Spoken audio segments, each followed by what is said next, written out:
Hello, tubers. How are you today? Well, today I wanted to go over another passage in the Bible. This is going to come from 1 Kings, verse 3, and it starts at chapter 16 and it goes to the end of the verse, of the third verse.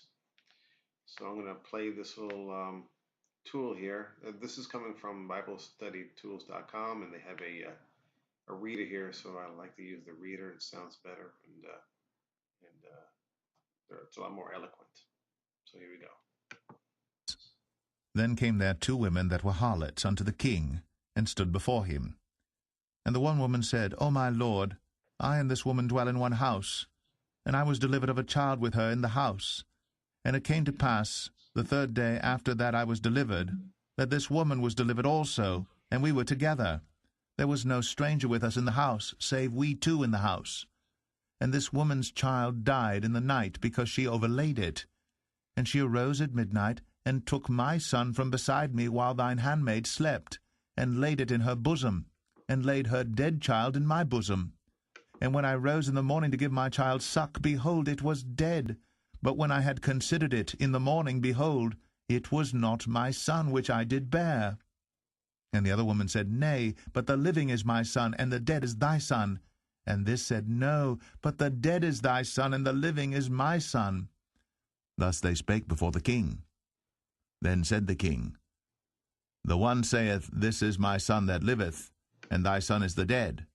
And the other saith, Nay, but thy son is the dead, and my son is the living. And the king said, Bring me a sword. And they brought a sword before the king. And the king said, Divide the living child in two, and give half to the one, and half to the other. Then spake the woman, whose the living child was, unto the king, for her bowels yearned upon her son. And she said, O my lord, give her the living child, and in no wise slay it. But the other said, Let it be neither mine nor thine, but divide it. Then the king answered and said, Give her the living child, and in no wise slay it. She is the mother thereof. And all Israel heard of the judgment which the king had judged. And they feared the king, for they saw that the wisdom of God was in him, to do judgment. Okay. Okay. Well, it's a nice story. I like the story. It's one of my favorite stories, and it basically starts out that there are two women. They're fighting over the same baby. What happened was they both had children right around the same time, and one had died. Apparently, one of the mothers slept on top of the baby and it suffocated the baby and it died. Then the way the story goes is that the woman who had the dead baby, she switched the babies, and when the other mother woke up, she saw that her baby was dead, and then she found out that wasn't her baby; it was the other baby's baby, and so they went to court, and King Solomon at the time was the judge, and that he delivered that he would basically cut the baby in half, so which is pretty funny. Cut the baby in half so each woman would have half the baby. And when the real mother heard that, she said, "No, no, she can have the baby." And that's when King Solomon knew that when that woman spoke out, that that was her real baby. She was the mother of that baby because a real mother wouldn't allow her own baby to be butchered that way. So it shows the story has a couple of things in it. It shows the wisdom of King Solomon.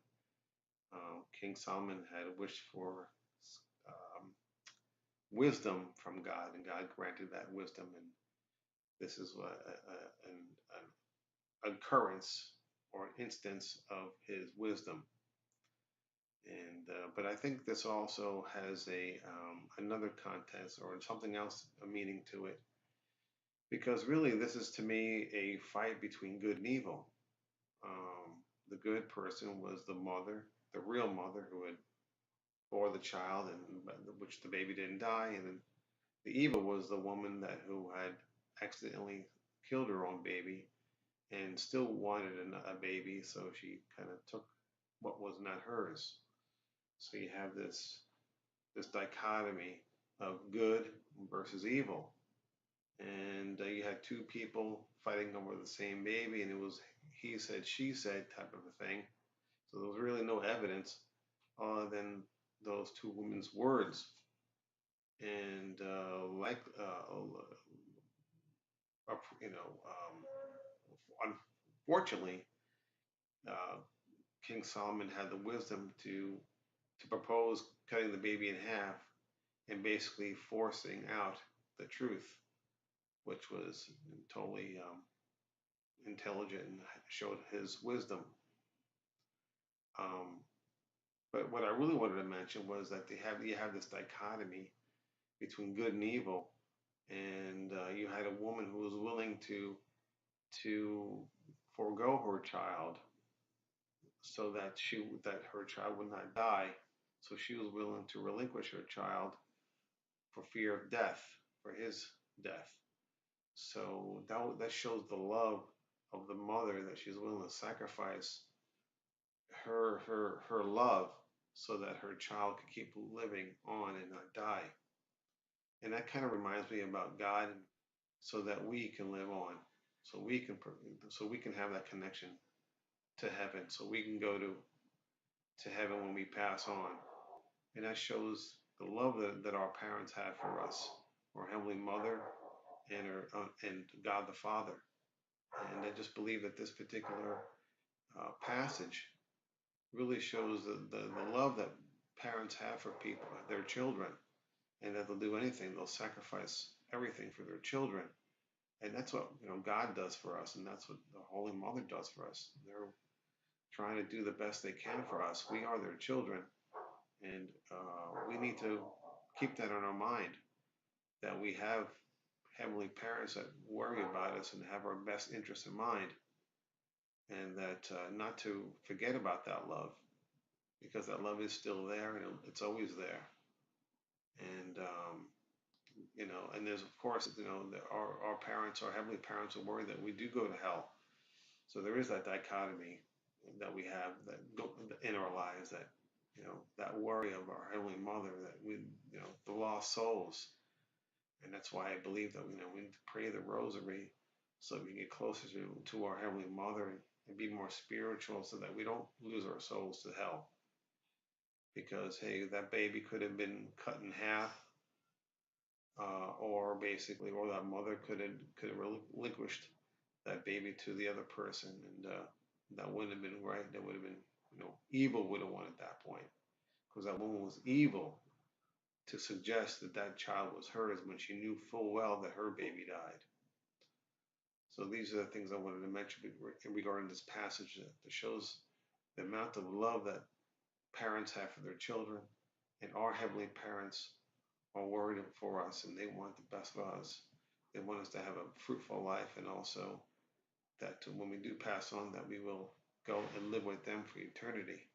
And these are the worries that our heavenly parents have, just like that woman who was willing to relinquish her child to live with another mother, so that that baby would keep living. So just wanted to have you keep that in your mind, that our God's love is endless, it's boundless. Also, our Heavenly Mother, her love is endless and boundless. And don't think that it's fake or it's non-existent. It is existing. And I want you to keep praying for that, and having that bond strong with God, the Father, and our Heavenly Mother. Okay, people, thank you for listening to me. And as always, God bless.